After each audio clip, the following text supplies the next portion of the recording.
Hello friends, स्वागत है आपके YouTube channel BMS coaching classes में। हम आशा करते हैं दोस्तों आप लोग एकदम स्वस्थ और मस्त होंगे और सीटेट एग्जाम के लिए प्रिपरेशन बहुत ही अच्छे ढंग से कर रहे होंगे।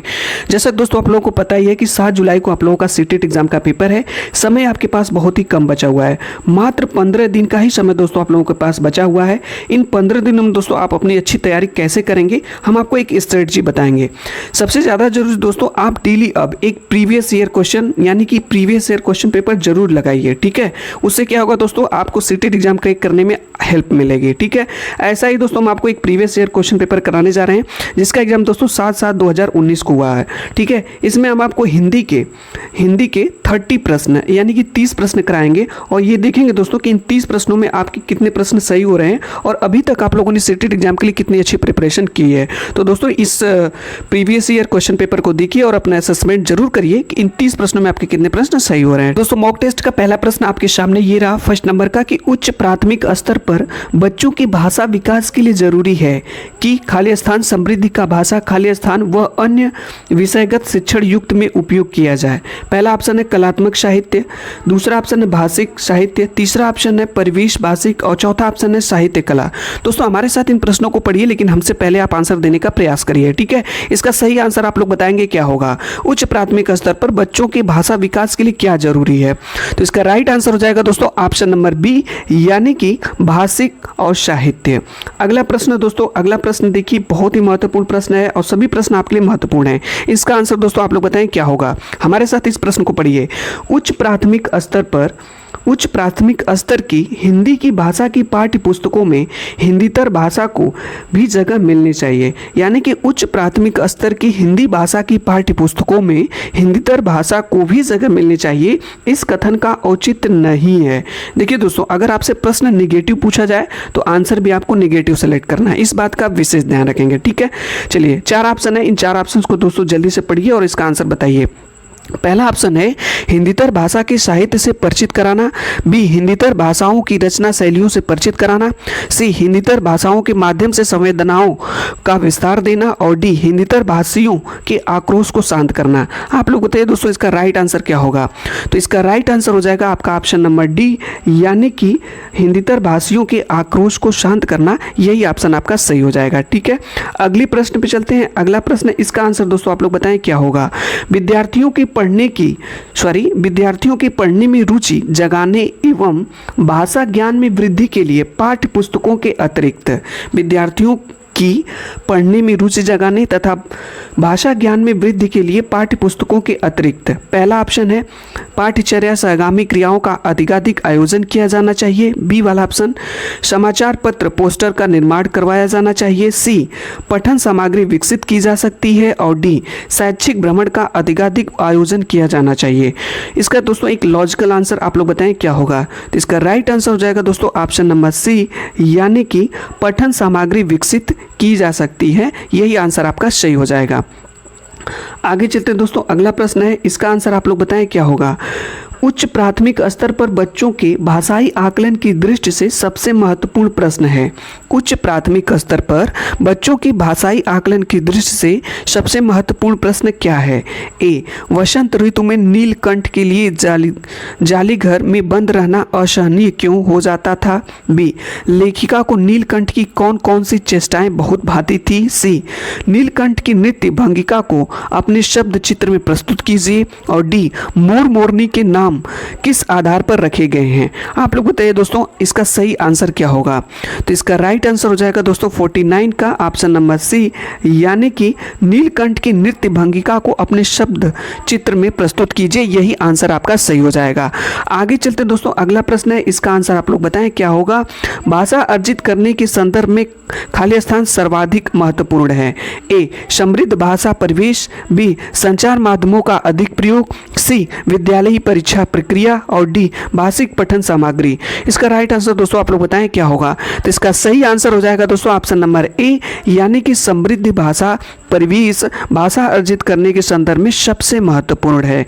देखिए दोस्तों हम टाइम नहीं लेंगे और इसका आंसर आप बताते चलिए क्या होगा। चलिए दोस्तों इसका आंसर आप बताएं क्या होगा। इसको प्रश्न को पढ़ा जाए। बहुभाषिक कक्षा में बच्चों की भाषाओं को स्थान देने के लिए आवश्यक है कि बहुभाषिक यानी कि दोस्तों ऐसी क्लासरूम जिसमें मल्टी लैंग्वेज सिखाई जाती है, यानी कि बहुत सारी भाषाएं बच्चों को सिखाई जाती है, कि भाषाओं को स्थान देने के लिए आवश्यक है कि ए, शिक्षक बच्चों को उनकी भाषाओं में ही व्यवहार करने के लिए कहें, बी, शिक्षक बच्चों की मातृभाषा प्रयोग को स्वीकार करें, सी, शिक्षक बच्चों की मातृभाषाओं में गीत कविता सुने, और डी, शिक्षक बच्चों की भाषाओं का ही प्रयोग करें। 4 ऑप्शन है दोस्तों, सही आंसर आप बताएं क्या होगा। तो इसका राइट आंसर हो जाएगा दोस्तों ऑप्शन नंबर बी, यानी कि शिक्षक बच्चों की मातृभाषा को स्वीकार करें, यानी शिक्षक बच्चों की मातृभाषा प्रयोग को स्वीकार करें, यही आंसर आपका सही हो जाएगा। आगे चलते दोस्तों, अगला प्रश्न है, सभी प्रश्न आपके लिए महत्वपूर्ण है, इसलिए दोस्तों क्लास को छोड़कर न जाइए और अंत तक देखिए और कितने प्रश्न आप सही कर पाते हैं। 8वीं कक्षा में पढ़ने वाली रूबीना लिखने में बेहद कठिनाई का अनुभव करती है, संभव है कि वह खाली स्थान से ग्रसित है। दोस्तों किसमें लिखने में परेशानी हो रही है, तो क्या डिसलेक्सिया है, डिस्ग्राफिया है, भाषागत है और डिस्कैल्कुलिया है। दोस्तों this question will be very important, यह प्रश्न आपके लिए बहुत ही महत्वपूर्ण है, क्योंकि विकार से एक प्रश्न आपके एग्जाम में आता ही है और इस बार सीटेट 2024 के एग्जाम में भी आएगा। तो दोस्तों अगर आपको लिखने से संबंधित कोई विकार हो रहा है तो आपका डिस्ग्राफिया होता है, इसलिए इसका right answer option number B हो जाएगा। ठीक है, ग्राफ मतलब लिखना होता है, तो डिस्ग्राफिया लिखने से संबंधित विकार है। अगले प्रश्न पे चलते हैं दोस्तों। अगला प्रश्न है, सभी प्रश्न आपके लिए महत्वपूर्ण है, इसलिए क्लास में बने रहें आप।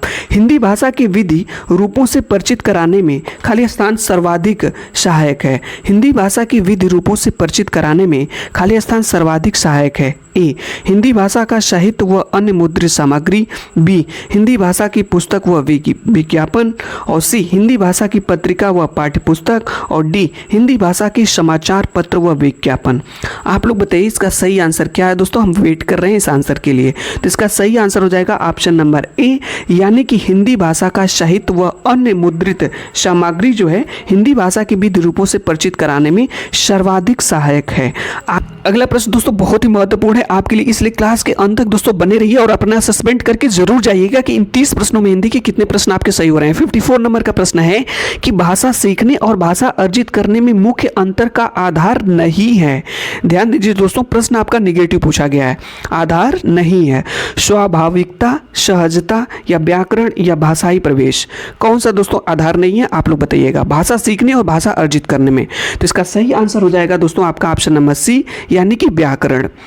अगला प्रश्न दोस्तों बहुत ही महत्वपूर्ण है, पूछा गया है, आप लोग इसका आंसर बताइए क्या होगा। स्त्री को सौंदर्य का प्रतिमान बना दिया जाना ही उसका बंधन बन जाता है। स्त्री को सौंदर्य का प्रतिमान बना दिया जाना ही उसका बंधन बन जाता है। इस विषय पर क्लासरूम में चर्चा कीजिए। भाषा की पाठ्यपुस्तक में इस प्रश्न को स्थान देने का क्या औचित्य है। ए, स्त्री बंधन की चर्चा करना, बी, सौंदर्य प्रसाधनों का विरोध करना, सी, भाषा को स्त्री विमर्श से जोड़ना, और डी, सौंदर्य प्रतिमान बनाना। इसका सही आंसर दोस्तों आप लोग बताएंगे क्या होगा, जल्दी से बताइए इसका राइट आंसर क्या होगा। तो इसका राइट आंसर हो जाएगा ऑप्शन नंबर सी, यानी कि भाषा को स्त्री विमर्श से जोड़ना। आगे चलते दोस्तों, अगला प्रश्न है, इसका आंसर आप लोग बताएं, हम वेट कर रहे हैं दोस्तों। पाठ में ठिठिया कर हंसने लगी जैसा वाक्य आया है, ठिठियाना शब्द में आना प्रत्यय का प्रयोग हुआ है। आना प्रत्यय बनने वाले 4 सार्थक शब्द लिखिए। इस प्रश्न का स्वरूप खाली स्थान को पोषित करता है। ए, सूत्र शैली व्याकरण, बी, संदर्भ में व्याकरण, सी, पाठ्य पुस्तकीय व्याकरण, और डी, प्रत्यय का समस्त ज्ञान। आप लोग बताइए दोस्तों इसका सही आंसर क्या होगा, हम वेट कर रहे हैं, जल्दी से आप बताएं क्या होगा। तो इसका राइट आंसर हो जाएगा दोस्तों ऑप्शन नंबर बी, यानी कि संदर्भ में व्याकरण। अगला प्रश्न है कि उच्च प्राथमिक स्तर पर खाली स्थान परिचित कराने की प्रक्रिया पर बल दिया जाना चाहिए। किस पर बल देना चाहिए। ए, लेखन प्रक्रिया से, अलंकार व छंद से, साहित्यिक विधाओं से, या पठन प्रक्रिया से। जल्दी से बताएं आप इसका राइट आंसर क्या होगा। तो इसका सही आंसर हो जाएगा ऑप्शन नंबर सी, यानी कि साहित्यिक विधाओं से। अगला प्रश्न है, इसका आंसर देखते हैं दोस्तों कितने लोग सही बताते हैं कि उच्च प्राथमिक स्तर पर व्याकरण सिखाने की किस विधि को आप सर्वाधिक महत्वपूर्ण एवं उपयोगी पाते हैं। ए, निगमन विधि, बी, पाठ्य पुस्तकीय विधि, सी, अनुवाद विधि, और डी, आगमन विधि। तो इसका सही आंसर आप बताएं, हम वेट कर रहे हैं। तो इसका राइट आंसर हो जाएगा दोस्तों ऑप्शन नंबर डी, यानी कि आगमन विधि। आगे चलते दोस्तों, अगला प्रश्न है, पूछा गया है कि उच्च प्राथमिक स्तर पर भाषा शिक्षण का उद्देश्य नहीं है। ए, भाषा के व्याकरणिक बिंदुओं की परिभाषाओं को जानना। बी, भाषा की बारीकी और संदर्भ बोध को समझने की क्षमता का विकास। सी, विभिन्न साहित्यिक विधाओं की समझ का विकास। और डी, निजी अनुभवों के आधार पर भाषा का सृजनशील प्रयोग। आप लोग बताइए इसका राइट आंसर क्या होगा, हम वेट कर रहे हैं। तो इसका सही आंसर हो जाएगा दोस्तों ऑप्शन नंबर ए, यानी कि भाषा के व्याकरणिक बिंदुओं की परिभाषाओं को जानना। यही आंसर आपका सही हो जाएगा। अगला प्रश्न दोस्तों है, पूछा गया है कि भाषा की नियमबद्ध प्रकृति को पहचानना और उसका विश्लेषण करना उच्च प्राथमिक स्तर पर भाषा शिक्षण का उद्देश्य नहीं है, एकमात्र उद्देश्य है, मुख्य उद्देश्य है या उद्देश्य है। आप लोग बताइए दोस्तों इसका सही आंसर क्या होगा। तो इसका राइट आंसर हो जाएगा दोस्तों ऑप्शन नंबर डी, यानी कि उद्देश्य है। तो दोस्तों आपसे जो है सीटेट एग्जाम में हिंदी से 30 प्रश्न पूछे जाएंगे। उन 30 प्रश्नों में 15 प्रश्न आपके पेडागॉजी में शिक्षण से रहेंगे, बाकी 15 प्रश्न आपसे जो है पैसेज से पूछे जाएंगे, जिसमें 2 पैसेज आपके दोस्तों दिए गए रहेंगे। ठीक है, तो दोस्तों हम जो है शिक्षण मिस कर चुके हैं इस क्लास में। अब आज की क्लास में हम आपको जो है पैसेज कराने वाले हैं। तो दोस्तों देखते हैं, ये आपका पैसेज है। और दोस्तों हम आपको बता दें कि पैसेज पढ़ने से पहले आप सभी प्रश्न को अच्छे से पढ़ लिया करिए एक बार। ठीक है, ये आपके प्रश्न है दोस्तों, अगर एक बार आप प्रश्न पढ़ लेंगे तो आपको हेल्प मिल जाएगी पैसेज को सॉल्व करने में। ठीक है, ये पैसेज को सॉल्व करने का तरीका है। तो सबसे पहले दोस्तों हम जो पैसेज को पढ़ेंगे, आप दोस्तों प्रश्न को पढ़िएगा अच्छे से, उसके बाद पैसेज पे आइएगा। ठीक है, यहाँ पे देखिए दोस्तों दिया गया है कि गद्यांश को पढ़ करके जो 31 से लेकर 39 तक प्रश्न इस पे दिए गए हैं, सबसे उपयुक्त उत्तर वाले विकल्प को चुनिए। तो दोस्तों सबसे पहले प्रश्न को पढ़ा जाएगा, जैसे यहाँ पे दिया गया है मूल्यांकन के बारे में सत्य नहीं है। इसके बाद आगे देखते हैं, दिया गया है समाज की दृष्टि से कौन सा पद शेष से भिन्न है, विद्यार्थियों के लिए अनुच्छेद में प्रयुक्त अन्य पर्यायवाची शब्द है, सहभागिता शब्द का निर्माण किस उपसर्ग और प्रत्यय से हुआ है। तो दोस्तों इस तरह से आपको प्रश्न को पढ़ लेना है। ठीक है, उसके बाद आपको पैसेज पढ़ना है और एक पेंसिल दोस्तों आप अपने पास जरूर रखिएगा। ठीक है, जैसे यहाँ से हम लोग पढ़ते हैं इसको और समझने का प्रयास करते हैं। ठीक है, चलिए दोस्तों, पैसेज क्या हमारा कि आज शिक्षक की भूमिका उपदेशक या ज्ञानदाता की सी नहीं रही, वह तो एक मात्र प्रेरक है। शिक्षार्थी स्वयं सीख सके, उनके किशोर मानस को ध्यान में रखकर शिक्षक को अपने शिक्षण कार्य के दौरान अध्ययन अध्यापन की परंपरागत विधियों से 2 कदम आगे जाना पड़ेगा, ताकि शिक्षार्थी समकालीन यथार्थ और दिन प्रतिदिन बदलते जीवन की चुनौतियों के बीच मानवीय मूल्यों के प्रति अडिग आस्था बनाए रखने की प्रेरणा ग्रहण कर सके। आगे देखते हैं दोस्तों, ग्रहण कर सके, पाठगत बाधाओं को दूर करते हुए विद्यार्थियों की सहभागिता को सही दिशा प्रदान करने का कार्य शिक्षक ही कर सकता है। भाषा की शिक्षण की कोई एक विधि नहीं हो सकती। जैसे मध्यकालीन कविता में अलंकार, छंद, विधान, तुक आदि के प्रति आग्रह था, किंतु आज लय और प्रवाह का महत्व है। कविता पढ़ाते समय कवि की युग चेतना के प्रति सजगता समझना आवश्यक है। निबंध में लेखक के दृष्टिकोण और भाषा शैली का महत्व और शिक्षार्थी को, आगे देखते हैं दोस्तों, शिक्षार्थी को अर्थ ग्रहण की योग्यता का विकास जरूरी है। कहानी के भीतर बुनी अनेक कहानियों को पहचानने और उन सूत्रों को पल्लवित करने का अभ्यास शिक्षार्थी की कल्पना और अभिव्यक्ति कौशल को बढ़ाने के लिए उपयोग हो सकता है।